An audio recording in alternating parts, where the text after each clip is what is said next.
नमस्कार दोस्तों, ओम श्री गणेशाय नमः।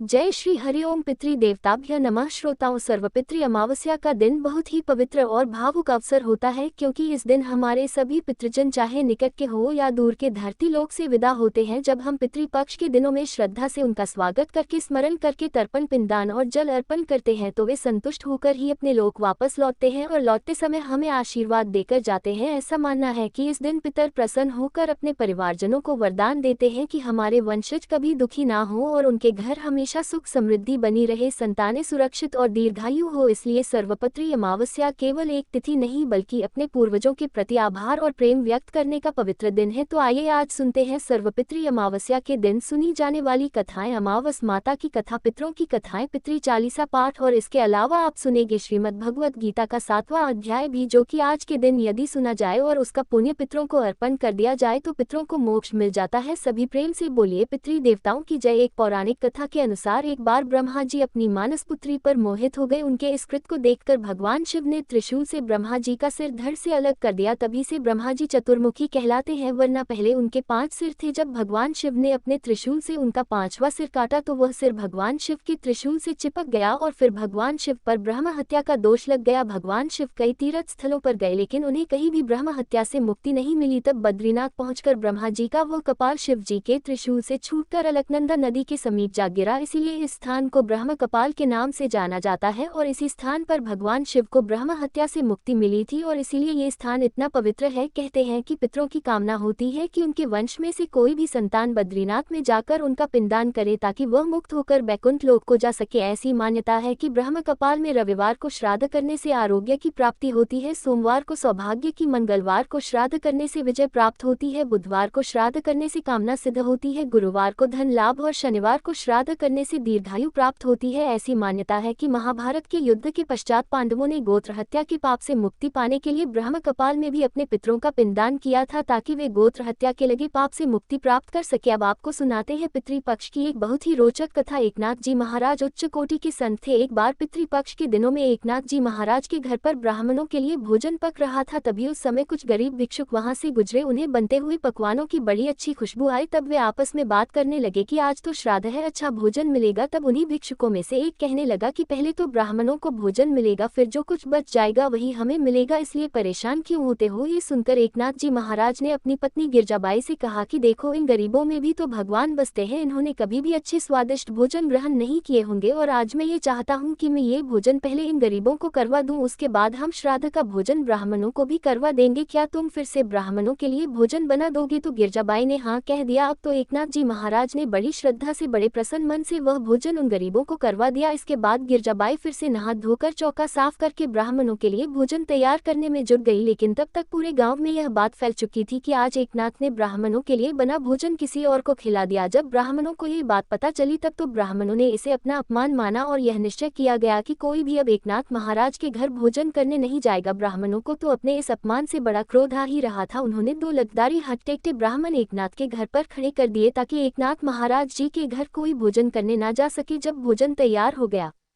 तब एकनाथ महाराज जी को पता चला कि कोई भी ब्राह्मण उनके घर भोजन करने नहीं आएगा। तब उन्होंने क्या किया कि अपनी संकल्प शक्ति और तप शक्ति से जो ब्राह्मण नहीं आ रहे थे उनके ही दादा, पिता, चाचा और परिवार के बाकी मृत लोगों का आह्वान किया। जो पितर बन चुके थे वह सब के सब तुरंत ही प्रकट हो गए और फिर एकनाथ जी ने उनसे बड़े सम्मान के साथ कहा कि आप सभी मेरे यहाँ भोजन ग्रहण कीजिए। फिर वे सब ब्राह्मण एक पंक्ति में बैठकर भोजन करने लगे। जब आचमन के समय गाए जाने वाले श्लोक की आवाज बाहर खड़े लठधारी ब्राह्मणों के कानों में पड़ी तो सोचने लगे कि हमने तो अंदर किसी को जाने नहीं दिया, यह एकनाथ किसको भोजन करा रहा है। जब उन्होंने दरवाजे के भीतर झांक कर देखा तो वह दंग रह गए। अंदर तो ब्राह्मणों की पंक्ति लगी हुई थी जिसमें उनके चाचा, दादा, परदादा और गांव के कई लोगों के पितर वहां मौजूद थे और वे सभी बड़े प्रसन्न मन से भोजन ग्रहण कर रहे थे। अब ये सारा दृश्य देखकर वे ब्राह्मण जो द्वार पर खड़े होकर पहरेदारी कर रहे थे बड़े हैरान रह गए। उन्होंने सोचा हमने तो पलक तक नहीं झपकी ताकि कोई भी अंदर ना जा सके, ये सब के सब कैसे पहुंच गए। अब वे दौड़े दौड़े गए और सभी गाँव वालों को खबर कर दी कि हम तो बाहर द्वार पर पहरा दे रहे हैं, उधर एकनाथ के घर पर हमारे पितर श्राद्ध का भोजन कर रहे हैं। सुनते ही सारे लोग एकनाथ के घर के बाहर जमा हो गए। उस समय एकनाथ जी महाराज उन पितरों को विदाई दे रहे थे। ये देखकर अब तो सभी गाँव वालों के सिर शर्म से झुक गए और उन्होंने एकनाथ महाराज जी से क्षमा मांगी। एकनाथ महाराज जी उच्च कोटि के ब्राह्मण थे, इसलिए उन्होंने सबको माफ कर दिया। एक सच्चा योगी अपनी संकल्प शक्ति से पितरों को भी अपने समक्ष प्रकट कर सकता है। यह आज उन सभी ने अपने सामने साक्षात देख लिया था। तो ये होती है संकल्प शक्ति। अगर मन सच्चा होता है तो भगवान हो या हमारे पितर हमारा साथ अवश्य देते हैं। कहा जाता है कि भीष्म पितामह ने युधिष्ठिर महाराज को श्राद्ध के महत्व और नियमों के बारे में बताया था। उन्होंने कहा था कि आश्विन मास के कृष्ण पक्ष में पितरों का स्मरण करके श्राद्ध करने से पितर प्रसन्न होते हैं और अपनी संतानों को आशीर्वाद देते हैं। भीष्म पितामह ने श्राद्ध की विधि समझाते हुए आगे कहा कि सबसे पहले पिता के लिए पिंडदान करना चाहिए, इसके बाद दादा के लिए और फिर परदादा के लिए। प्रत्येक पिंडदान करते समय साधक को एकाग्रचित होकर गायत्री मंत्र का जाप करना चाहिए और सोमाय पितृते स्वाहा का उच्चारण करना चाहिए। भीष्म पितामह ने युधिष्ठिर महाराज को पितृपक्ष के इतिहास से जुड़ी कथा के बारे में भी बताया, जिसके अनुसार अत्रि मुनि के वंश में ऋषि निमि उनके पुत्र श्रीमान की कम आयु में ही मृत्यु हो गई, जिससे वे बड़े दुखी हुए। पुत्र वियोग से पीड़ित होकर उन्होंने अमावस्या के दिन ब्राह्मणों को भोजन कराया और पिंडदान किया। मान्यता है कि इसके बाद अन्य ऋषियों ने भी पितरों का श्राद्ध करने की इस परंपरा को अपनाया और धीरे धीरे समाज के चारों वर्णों के लोग अपने अपने पितरों के लिए अन्न अर्पित करने लगे। एक और कथा के अनुसार निमि ऋषि द्वारा अर्पित लगातार श्राद्ध का भोजन करने से पितरों को अजीर्ण यानी भोजन न पचने वाली समस्या हो गई और वे इस पीड़ा से दुखी होकर श्री ब्रह्मा जी के पास पहुंचे। तब ब्रह्मा जी ने अग्निदेव की ओर संकेत करते हुए कहा कि वे ही पितरों का कष्ट दूर करेंगे। अग्निदेव ने कहा कि अब से वे भी पितरों और देवताओं के साथ श्राद्ध का भोजन किया करेंगे और उनकी उपस्थिति से भोजन पचने में कोई बाधा भी नहीं आएगी। तभी से श्राद्ध की शुरुआत अग्नि को आहुति देकर की जाने लगी। महाभारत के अनुसार अग्नि में हवन करने के बाद पितरों के निमित्त किए जाने वाले पिंडदान को ब्रह्म राक्षस भी दूषित नहीं कर सकते और श्राद्ध में अग्निदेव को उपस्थित देखकर राक्षसगण वहां से भाग जाते हैं। इसीलिए श्राद्ध में अग्नि का विशेष महत्व है। गरुड़ पुराण में श्राद्ध का महत्व बहुत सुंदर ढंग से समझाया गया है। इसमें कहा गया है कि मृत्यु के बाद आत्मा की शांति और पितर ऋण से मुक्ति के लिए पितृपक्ष में श्राद्ध करना अनिवार्य है। इस समय पितर धरती पर आते हैं और अपने वंशजों द्वारा अर्पित अन्न जल को स्वीकार करते हैं, लेकिन प्रश्न उठता है कि यह अन्न आखिर पितरों तक पहुंचता कैसे है। तो गरुड़ पुराण में बताया गया है कि दो दिव्य पितर विश्वदेव और अग्निश्रवा अर्पित भोजन को पितरों तक पहुंचाते हैं। अगर पितर देव योनि में है तो अन्न अमृत बनकर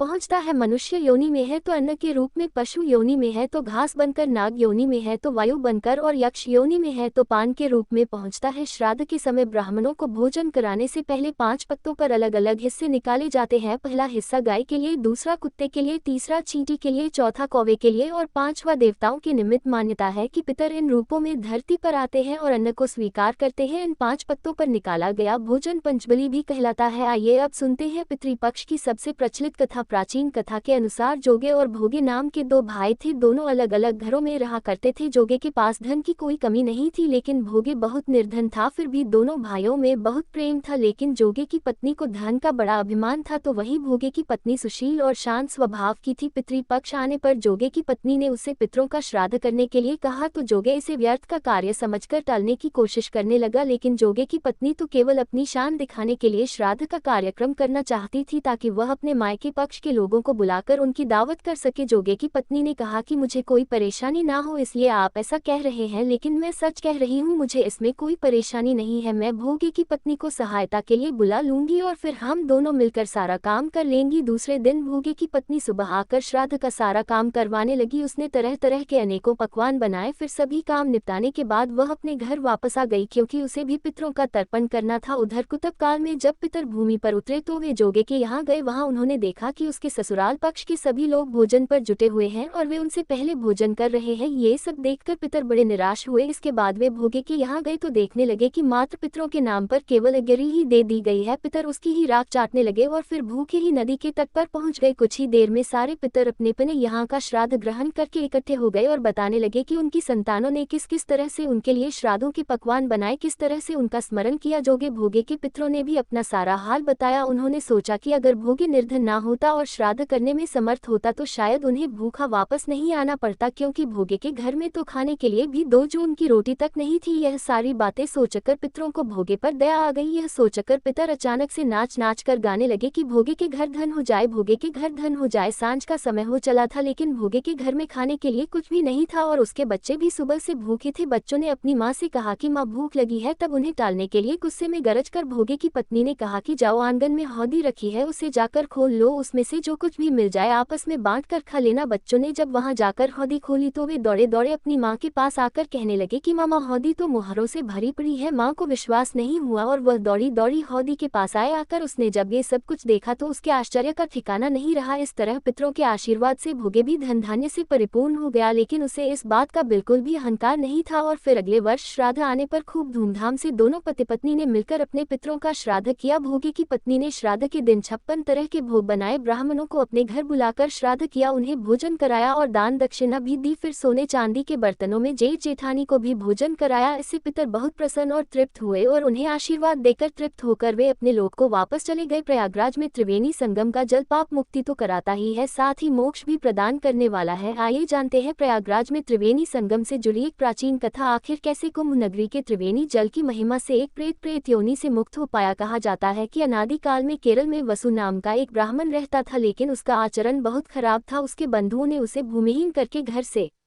निकाल दिया था और वह दुखी होकर निर्धनता में अपनी जन्मभूमि को त्याग कर इधर उधर भटकने लगा। जंगलों से भटकता हुआ वह भूख प्यास से व्याकुल ब्राह्मण वंदे पर्वत पर पहुंच गया और वहां तड़पते हुए उसकी मृत्यु हो गई। कहा जाता है कि उसका दाह संस्कार न होने के कारण प्रेत बनकर वह वन की कंदराओं में चिरकाल तक निवास करता रहा। वह गर्मी सर्दी से परेशान बिना जल के हाहाकार करता हुआ भटकने लगा। एक दिन की बात है, उस मार्ग से एक यात्री घड़े में त्रिवेणी का जल लेकर भगवान जनार्दन के श्लोकों का पाठ करते हुए जा रहा था। एकाएक प्रेत उसके सामने आ गया और उसने उस यात्री से कहा कि डरो मत हे धर्मनिष्ठ, मैं तुम्हारी गगरी से त्रिवेणी का पवित्र जल पीना चाहता हूँ, लेकिन अगर तुमने जल नहीं दिया तो मैं तुम्हारे प्राण ले लूंगा। प्रेत के वचन सुनकर वह पथिक बोला, नील वर्ण भयंकर चंचल नेत्र वाले तुम हो कौन और तुम्हारा शरीर मांस रहित क्यों है। इस पर प्रेत ने उसे बताया कि मैं लोभी मलिन व्यभिचारी क्रिया रहित ब्राह्मण था, पूर्व जन्मों के ऐसे कर्मों के कारण ही मेरी ऐसी दुर्दशा हुई है। तब पथिक ने उस प्रेत को जल दे दिया। प्रेत ने जल पिया और उसी क्षण वह प्रेत योनि से मुक्त होकर दिव्य देहधारी हो गया। और उस दिव्य देहधारी पुरुष ने कहा, हे पथिक, त्रिवेणी के जल की महिमा का वर्णन कोई नहीं कर सकता, इसे तो स्वयं महादेव अपने मस्तक पर धारण करते हैं, जो अचित शक्ति वाला है। अनेकों आशीर्वाद देकर वह पिशाच प्रेत योनि से मुक्त होकर स्वर्ग लोक को चला गया। इस प्रकार प्रयाग के महात्म्य को जानकर महाकुंभ में माघ मास में त्रिवेणी के जल के आचमन से पाप तो दूर होते ही है, पिशाच योनि से भी मुक्ति मिल जाती है। ज्योतिष विज्ञान की दृष्टि से उज्जैनी अर्थात उज्जैन नगरी का अपना विशिष्ट स्थान है और श्राद्ध पक्ष में उज्जैन में स्थापित शिवलिंग श्री पिशाच मुक्तेश्वर महादेव का भी विशेष महत्व है। श्राद्ध पक्ष के इन 16 दिनों में 84 महादेव में से 68वें नंबर पर आने वाले श्री पिशाच मुक्तेश्वर महादेव पर शुद्ध गाय के दूध मिश्रित तिल, जौ, गंगा जल, शिप्रा आदि से अभिषेक करने से पितर तृप्त और प्रसन्न हो जाते हैं। पूर्वज चाहे किसी भी योनि में प्रवेश कर गए हो, चाहे वे अकाल मृत्यु को प्राप्त हुए हो, चाहे उनका दाह संस्कार विधिवत न किया गया हो, पिशाच मुक्तेश्वर महादेव उन्हें प्रेत योनि से मुक्त करते हैं। कलयुग में सोम नाम का शत्रु हुआ, मरने पर वह मरु देश में पिशाच योनि में पड़ गया। एक समय उसे मार्ग से हर एक विद्या का जानकार ब्राह्मण मिला। उसे देखकर पिशाच उसे खाने के लिए दौड़ पड़ा। ब्राह्मण के रथ के पहिए की धड़धड़ाहट सुनकर वह पिशाच घबरा गया। तब ब्राह्मण ने कहा, तुम्हें डरने की जरूरत नहीं है। तब पिशाच ने ये जानकर कि यह ब्राह्मण तो विद्वान और ज्ञाता है, उनसे पूछा कि पिशाच योनि किस कर्म करने से मिलती है और कौन से पुण्य से पिशाच योनि से मुक्ति संभव है। तब ब्राह्मण देवता ने बताया कि द्रव्य हरण करने और देवता के द्रव्य को चुराने वाला पिशाच योनि को प्राप्त होता है। ब्राह्मण देवता के यह वचन सुनकर पिशाच ने मुक्ति का मार्ग पूछा। तब उन्होंने बताया कि तीर्थ नगरी अवंतिका में पिशाचत्व को नाश करने वाले महादेव हैं श्री पिशाच मुक्तेश्वर महादेव, उनके दर्शन मात्र से तुम्हें पिशाच योनि से मुक्ति मिल जाएगी। तब वह पिशाच महाकाल वन में आया और उसने क्षिप्रा नदी में स्नान किया और उस दिव्य लिंग के दर्शन किए। तब उसे पिशाच योनि से मुक्ति मिल गई और वह विष्णु लोक को प्राप्त हुआ। जो व्यक्ति पितृपक्ष में श्री पिशाच मुक्तेश्वर लिंग के दर्शन और अभिषेक करते हैं, उनके पितरों का मोक्ष हो जाता है और उन्हें प्रेत या पिशाच योनि से भी मुक्ति मिल जाती है। प्राचीन समय की बात है, तुंगभद्रा नदी के किनारे अनुपम नामक एक नगर में आत्मदेव नामक एक ब्राह्मण रहते थे। उनकी पत्नी का नाम था धुंधली। आत्मदेव को सबसे बड़ा दुख ये था कि उनकी कोई संतान नहीं थी। इससे वे हमेशा चिंतित रहते। एक दिन दुखी होकर वे वन में चले गए। वहां पर उन्हें एक सन्यासी महात्मा के दर्शन हुए। आत्मदेव ने सन्यासी के सामने अपना दुख निवेदन किया कि हे महात्मन, मैं बहुत दुखी हूँ, मेरी कोई संतान नहीं है। सन्यासी ने ध्यान लगाकर देखा और फिर बताया कि भाग्य की प्रबलता और विधाता के लिखे लेख के चलते 7 जन्मों तक आपको संतान की प्राप्ति का कोई योग ही नहीं है। अगले 7 जन्मों में भी संतान ना होने का संकेत करते हुए सन्यासी ने आत्मदेव ब्राह्मण से कहा कि वे संतान मोह छोड़ दे। लेकिन आत्मदेव ने उन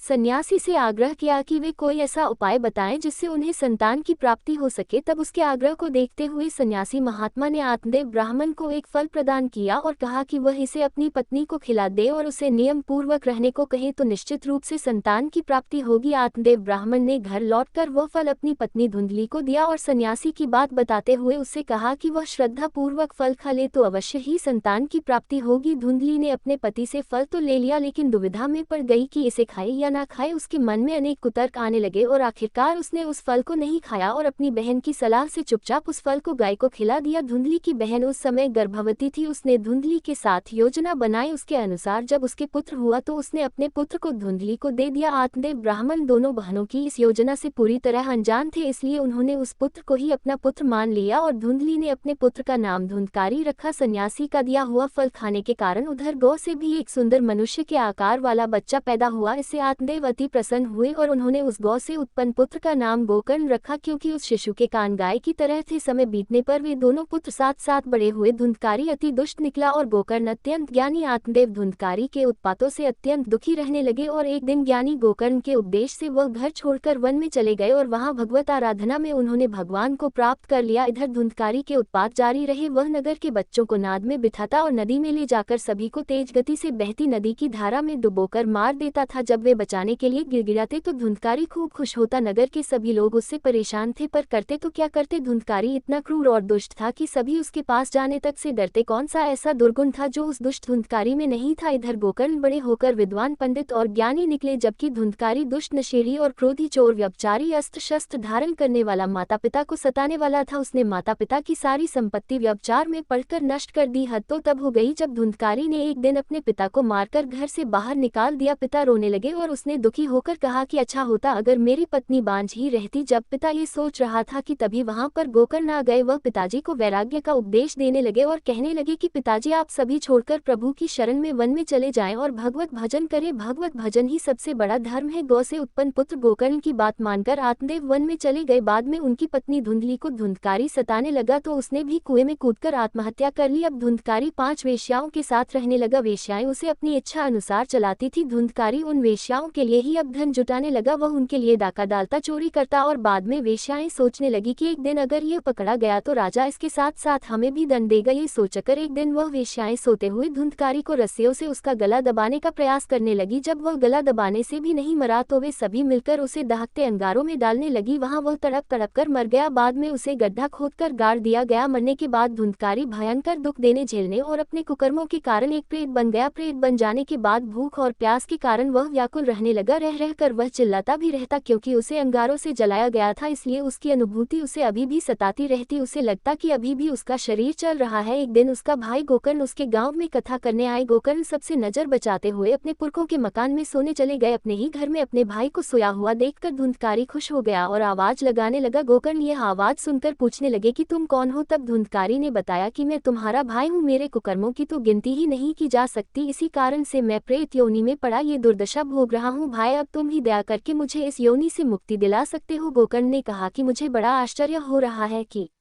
मैंने तो तुम्हारे लिए विधि पूर्वक गया जी में श्राद्ध किया, फिर भी तुम प्रेत योनि से मुक्त कैसे नहीं हुए। मैं कुछ और उपाय करता हूँ। कई उपाय करने के बाद भी जब धुंधकारी को मुक्ति नहीं मिली तो अंत में गोकर्ण ने सूर्यदेव से पूछा तो सूर्यदेव ने बताया कि श्रीमद् भागवत कथा सुनने से ही धुंधकारी की मुक्ति संभव हो सकती है, इसलिए तुम सप्ताह परायण करो। तब गोकर्ण व्यास गद्दी पर बैठकर कथा कहने लगे। देश गांव से बहुत लोग कथा सुनने आने लगे। इतनी भीड़ हो गई कि सब आश्चर्य करने लगे। तब वह प्रेत धुंधकारी भी वहां आ पहुंचा और इधर उधर स्थान ढूंढने लगा। इतने में ही उसकी दृष्टि एक सीधे रखे हुए 7 गांठ वाले बांस पर पड़ी और वह वायु रूप में उसी में जाकर बैठ गया। जब शाम को कथा को विश्राम दिया गया तो एक बड़ी विचित्र बात हुई। सबके देखते ही देखते उस बांस की एक गांठ तड़ करती फट गई। इसी प्रकार 7 दिनों में उस बांस की 7 गांठें फट गई और 12 स्कंद सुनने से पवित्र होकर धुंधकारी एक दिव्य रूप धारण करके सामने खड़ा हो गया। उसने भाई को प्रणाम किया। तभी बैकुंठवासी पार्षदों के सहित एक विमान वहां उतरा और सबके देखते ही देखते धुंधकारी विमान पर चढ़ गए। उन पार्षदों को देखकर गोकर्ण ने कहा कि भगवान के प्रिय पार्षदों, यहाँ हमारे अनेकों शुद्ध हृदय श्रोताग हैं, उन सबके लिए भी एक साथ बहुत से विमान क्यों नहीं लाए? यहाँ सभी ने तो समान रूप से कथा सुनी है, फिर फल में इस प्रकार का भेदभाव क्यों? तब भगवान के पार्षदों ने कहा कि इस फल भेद का कारण इनमें श्रवण का भेद है। इन सभी ने एक समान रूप से कथा तो सुनी किंतु उसके जैसा मनन नहीं किया। इस प्रेत ने 7 दिनों तक सुने हुए विषय का स्थिरता से खूब मनन भी किया। ऐसा कहकर वे सभी पार्षद बैकुंठ को चले गए। फिर अगले पवित्र मास में गोकर्ण ने फिर से उसी प्रकार सप्ताह क्रम से कथा कही और वहां भक्तों से भरे हुए विमानों के साथ भगवान प्रकट हो गए। उस गांव में कुत्ते और चांडाल पर्यंत जितने भी जीव थे सभी दिव्य देह धारण करके विमान पर चढ़ गए। भगवान उन सभी को योगी दुर्लभ गोलोक धाम में ले गए। इस कथा का सार यह है कि अपने माता पिता को कष्ट देने वाला, शराब पीने वाला, वेश्यागामी पुरुष प्रेत योनि प्राप्त कर अनंत काल तक भटकते रहते हैं। अब न तो गोकर्ण की तरह कथा सुनाने वाले हैं और न ही धुंधकारी की तरह स्थिर मन से कथा सुनने वाले। धुंधकारी को उसके पापों की सजा तो मिली ही, साथ ही उसने प्रेत योनि में रहकर भी सजा भुगती। बाद में जब उसे पछतावा हुआ तो भागवत कथा सुनकर उसका मन निर्मल हो गया और निर्मल मन होने से उसके सारे संताप जाते रहे। बांस की 7 गांठें हमारी 5 इंद्रियों, छठे मन और 7वीं बुद्धि पर लगी हुई अज्ञान की अशुद्धि की गांठें हैं। भागवत के श्रवण मनन से पूर्व धुंधकारी 5 इंद्रियों, छठे मन और 7वीं बुद्धि नामक 7 स्तरों पर अशुद्धि और ज्ञान से भरा हुआ था। यही उसका 7 गांठों वाले बांस में बैठना है। भागवत के श्रवण मनन के पश्चात इन 7 स्तरों पर वह अशुद्धि और अज्ञान से मुक्त हो गया और यही बांस की 7 गांठों का फटना है। ये थी धुंधकारी की कहानी। आइए इन कथाओं का समापन करते हुए अब हम सभी पितृ चालीसा पाठ करें। हे पितरेश्वर, आपको दे दियो आशीर्वाद, चरणाशीष नवा दियो, रख दो सिर पर हाथ। सबसे पहले गणपति, पाछे घर का देव मनावा जी। हे पितरेश्वर, दया राखियो करियो मन की चाया जी। अब सुनिए अमावस माता की कथा। फिर आप सुनेंगे भगवत गीता का 7वां अध्याय और पितृ चालीसा। एक बार किसी नगरी में एक राजा राज्य करता था। उसकी प्रजा और परिवार सब आनंद पूर्वक रहा करते थे। राजा की रानी बहुत ही धार्मिक थी और प्रजा भी अपनी रानी को बहुत प्रेम करती थी। राजा के महल के सामने ही एक साहूकार की हवेली थी। राजा की रानी और साहूकार की पत्नी में मित्रता थी। एक दिन की बात है, साहूकार की हवेली से साहूकार की पत्नी के रोने की आवाज आने लगी। उसकी पत्नी बहुत जोर जोर से रोकर विलाप कर रही थी। रानी ने हवेली में रोने की आवाज सुनी तो राजा से इस रोने का कारण पूछा। तब राजा ने बताया कि साहूकार का पुत्र मर गया है, इसी कारण साहूकार की पत्नी और वह बहुत दुखी है। रानी बहुत भोली भाली थी। रानी ने राजा से कहा, महाराज दुख क्या होता है? राजा को समझ नहीं आया कि रानी को अब भला कैसे समझाएं कि दुख क्या होता है। तब रानी फिर से बोली, महाराज बताए ना। तब राजा ने रानी से कहा, तुम अपने राजकुमार को मार दो तो पता चल जाएगा कि दुख क्या होता है। महारानी ने अपने राजकुमार को महल से नीचे गिरा दिया, लेकिन अमावस माता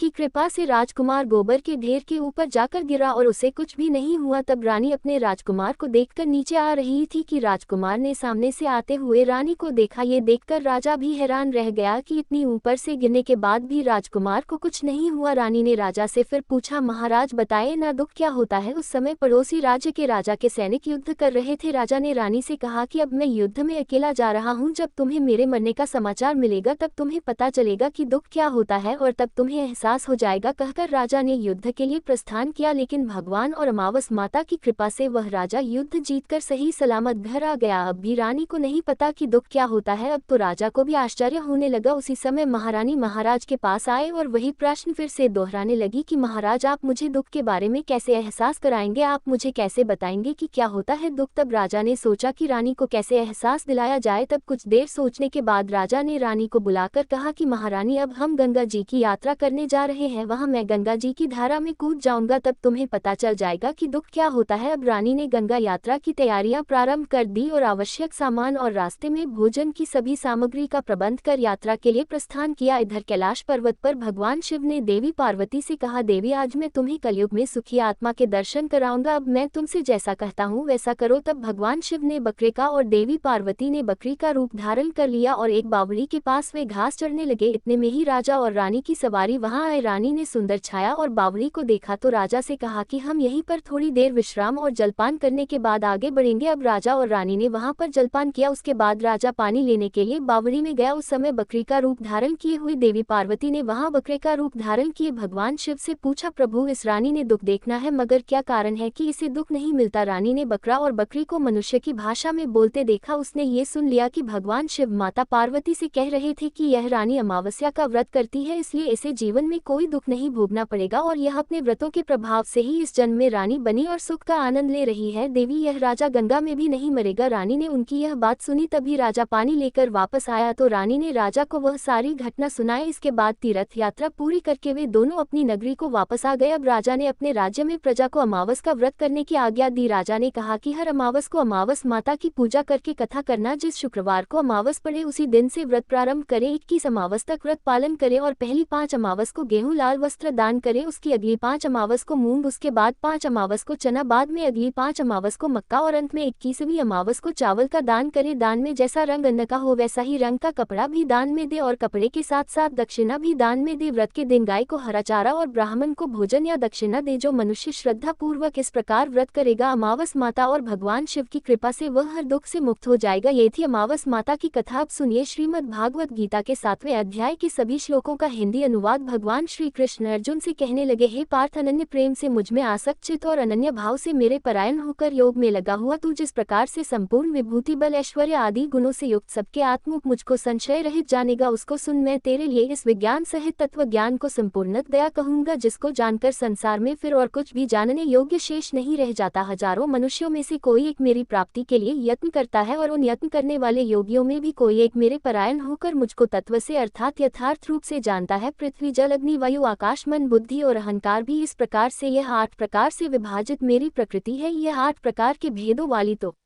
अपरा अर्थात मेरी जड़ प्रकृति है। और हे महाबाहु, इससे दूसरी को जिससे ये संपूर्ण जगत धारण किया जाता है, मेरी जीव रूपा परा अर्थात चेतन प्रकृति जान। हे अर्जुन, तू ऐसा समझ कि संपूर्ण भूत इन दोनों प्रकृतियों से ही उत्पन्न होने वाले हैं और मैं संपूर्ण जगत का प्रभाव तथा प्रलय हूँ अर्थात संपूर्ण जगत का मूल कारण हूँ। हे धनंजय, मुझसे भिन्न दूसरा कोई भी परम कारण नहीं है। ये संपूर्ण जगत सूत्र में सूत्र के मणियों के समान मुझ में गुथा हुआ है। हे अर्जुन, मैं जल में रस हूँ, चंद्रमा और सूर्य में प्रकाश हूँ, संपूर्ण वेदों में ओंकार हूँ, आकाश में शब्द और पुरुषों में पुरुषत्व हूँ। मैं पृथ्वी में पवित्र गंध और अग्नि में तेज हूँ और संपूर्ण भूतों में उनका जीवन हूँ और तपस्वियों में तप हूँ। हे अर्जुन, तू संपूर्ण भूतों का सनातन बीज मुझको ही जान। मैं बुद्धिमानों की बुद्धि और तेजस्वियों का तेज हूँ। हे भरत श्रेष्ठ, मैं बलवानों का आसक्ति और कामनाओं से रहित बल अर्थात सामर्थ्य हूँ और सब भूतों में धर्म के अनुकूल अर्थात शास्त्र के अनुकूल काम हो। और भी जो सत्वगुण से उत्पन्न होने वाले भाव हैं और जो रजोगुण से होने वाले भाव हैं, उन सबको तो मुझसे ही होने वाले हैं ऐसा जान, परंतु वास्तव में उनमें मैं और वे मुझ में नहीं है। गुणों के कार्य रूप सात्विक, राजस और तामस, इन तीनों प्रकार के भावों से यह सारा संसार प्राणी समुदाय मोहित हो रहा है। इसलिए इन तीनों गुणों से परे मुझ अविनाशी को नहीं जानता, क्योंकि यह अलौकिक अर्थात अति अद्भुत त्रिगुणमयी मेरी माया बड़ी दुस्तर है। परंतु जो पुरुष केवल मुझको ही निरंतर भजते हैं, वे इस माया को उल्लंघन कर जाते हैं अर्थात संसार से तर जाते हैं। माया द्वारा जिनका ज्ञान हरा जा चुका है, ऐसे आसुर स्वभाव को धारण किए हुए मनुष्यों में नीच दूषित कर्म करने वाले मूल लोग मुझको नहीं भजते। हे भरतवंशों में श्रेष्ठ अर्जुन, उत्तम कर्म करने वाले अर्थार्थी अर्थात सांसारिक पदार्थों के लिए भजने वाला, आर अर्थात संकट निवारण के लिए भजने वाला, जिज्ञासु अर्थात मेरे को यथार्थ रूप से जानने की इच्छा से भजने वाला और ज्ञानी, ऐसे 4 प्रकार के भक्तजन मुझको भजते हैं। उनमें नित्य मुझ में एकाकी भाव से स्थित अनन्य प्रेम भक्ति वाला ज्ञानी भक्त अति उत्तम है, क्योंकि मुझको तत्व से जानने वाले ज्ञानी को मैं अत्यंत प्रिय हूँ और वह ज्ञानी मुझे अत्यंत प्रिय है। ये सभी उदार है, परंतु ज्ञानी तो साक्षात मेरा स्वरूप ही है, ऐसा मेरा मत है, क्योंकि वह मदमत मन बुद्धि वाला ज्ञानी भक्त अति उत्तम गति स्वरूप मुझ में ही अच्छी प्रकार स्थित है। बहुत जन्मों के अंत के जन्म में तत्व ज्ञान को प्राप्त पुरुष सब कुछ वासुदेव ही है, इस प्रकार मुझको भजता है वह महात्मा अत्यंत दुर्लभ है। उन भोगों की कामना द्वारा जिनका ज्ञान हरा जा चुका है, वे लोग अपने स्वभाव से प्रेरित होकर उस नियम को धारण करके अन्य देवताओं को भजते अर्थात पूजते हैं। जो सकौम भक्त जिस देवता के स्वरूप को श्रद्धा से पूजना चाहता है, उस भक्त की श्रद्धा को मैं उसी देवता के प्रति स्थिर करता हूँ। वह पुरुष उस श्रद्धा से युक्त होकर उस देवता का पूजन करता है और उस देवता से मेरे द्वारा ही विधान किए हुए उन इच्छित भोगों को निसंदेह प्राप्त करता है, परंतु उन अल्प बुद्धि वालों को वह फल नाशवान है और वे देवताओं को पूजने वाले देवताओं को प्राप्त होते हैं और मेरे भक्त चाहे जैसे ही भजे अंत में वे मुझको ही प्राप्त होते हैं। आप जानिए कि भगवत गीता के 7वें अध्याय में भगवान के प्रभाव और स्वरूप को न जानने वालों की निंदा और जानने वालों की महिमा का वर्णन किस प्रकार किया गया है। भगवान श्री कृष्ण कहते हैं, बुद्धिमान पुरुष मेरे अनुत्तम अविनाशी परम भाव को न जानते हुए मन इंद्रियों से परे मुझ सच्चिदानंद घन परमात्मा को मनुष्य की तरह जन्म कर व्यक्ति भाव को प्राप्त हुआ मानते हैं। अपनी योग माया से छिपा हुआ मैं सबके सामने प्रत्यक्ष नहीं होता, इसलिए यह ज्ञानी जन समुदाय मुझ जन्म रहित अविनाशी परमेश्वर को नहीं जानता, अर्थात मुझको जन्मने मरने वाला समझता है। हे अर्जुन, पूर्व में व्यतीत हुए और वर्तमान में स्थित तथा आगे होने वाले सब भूतों को मैं जानता हूँ, परंतु मुझको कोई भी श्रद्धा भक्ति रहित पुरुष नहीं जान सकता है। भरतवंशी अर्जुन, संसार में इच्छा और द्वेष से उत्पन्न सुख दुख आदि द्वंद्व रूप मोह से संपूर्ण प्राणी अत्यंत अज्ञता को प्राप्त हो रहे हैं, परंतु निष्काम भाव से श्रेष्ठ कर्मों का आचरण करने वाले जिन पुरुषों का पाप नष्ट हो गया है, विराग द्वेष जनित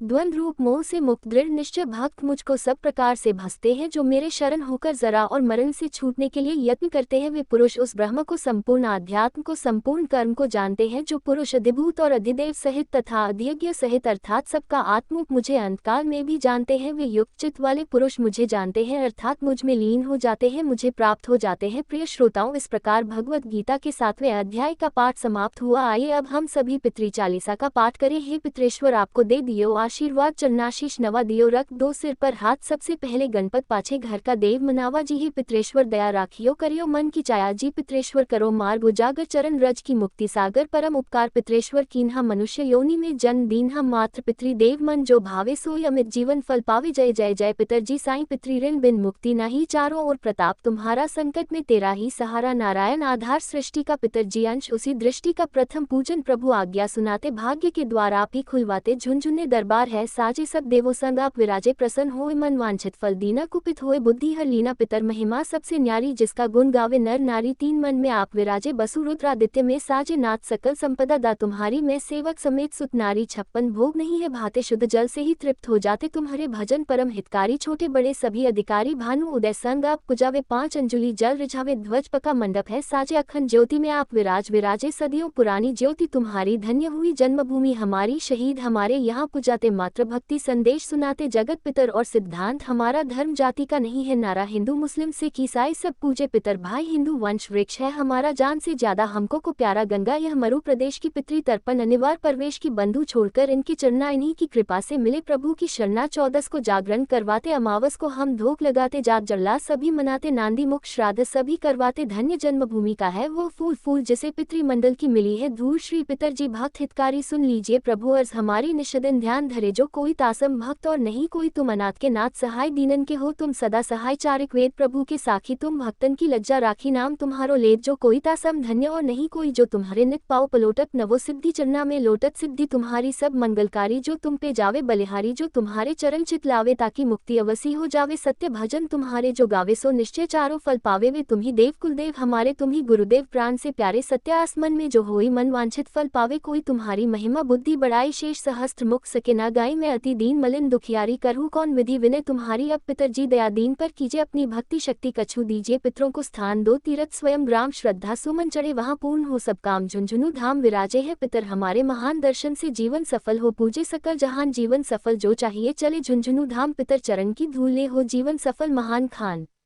धन्यवाद।